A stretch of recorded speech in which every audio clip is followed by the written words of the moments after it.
Hello guys, welcome to ஸ்ரீஸ் world. இன்னைக்கு குயிக்காக ஒரு DIY ஃபேஸ் மாஸ்க் பார்க்கலாமா? அதுக்கு முன்னாடி வீடியோ பார்க்குற எல்லாரும் மறக்காம சேனலை சப்ஸ்கிரைப் பண்ணிக்கோங்க. என்னோட ஃபேஸில் நிறைய பிம்பிள்ஸ், டார்க் சர்க்கிள்ஸ் அண்ட் டல்னஸ்லாம் இருக்குது. அதுக்காக நான் ஓட்ஸை பவுடர் பண்ணி எடுத்துக்கிட்டு 2 tablespoon curd, 1 tablespoon honey போட்டுட்டு கொஞ்சமாக ஆலோவேரா ஜெல் போட்டு நல்லா மிக்ஸ் பண்ணிக்கிறேன்.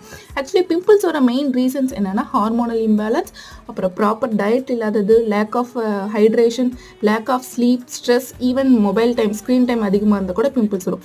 எனக்கு மெயின் ரீசன் நான் நிறையா இந்த வீக் ஃபுல்லாக ஆயில் ஐட்டம் சாப்பிட்டேன், சுகர் சாப்பிட்டேன், டீ காஃபி நிறைய குடித்தேன். டீ காஃபி குடித்தா கூட நிறைய பிம்பிள்ஸ் வரும்னு சொன்னாங்க. முக்கியமாக நிறைய மேங்கோஸ் சாப்பிட்டேன். ஸோ அதனால் நிறையா பிம்பிள்ஸ் வந்துச்சு.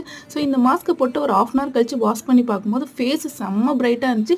ரொம்ப டீப்பாக க்ளீன் பண்ண மாதிரி இருந்துச்சு. ஸ்கின்ல இந்த ஆயிலெலாம் ரொம்ப ரிமூவ் பண்ணிவிட்டு ரொம்ப ஃப்ரெஷ்ஷாக பிரைட்டாக இருந்துச்சு ஸ்கின். நான் எந்த ஃபங்க்ஷனுக்கு போகிறதுக்கு முன்னாடி இந்த மாஸ்க் தான் யூஸ் பண்ணுவேன். நீங்களும் இந்த ஓட்ஸ் மாஸ்க்கை ட்ரை பண்ணி பாருங்கள். ரிசல்ட் சூப்பராக இருக்கும். அண்ட் இந்த மாதிரி இன்ட்ரெஸ்டிங் வீடியோக்கு என்னோட சேனல் சப்ஸ்கிரைப் பண்ணிக்கோங்க. தேங்க்ஸ் ஃபார் வாட்சிங். பாய்.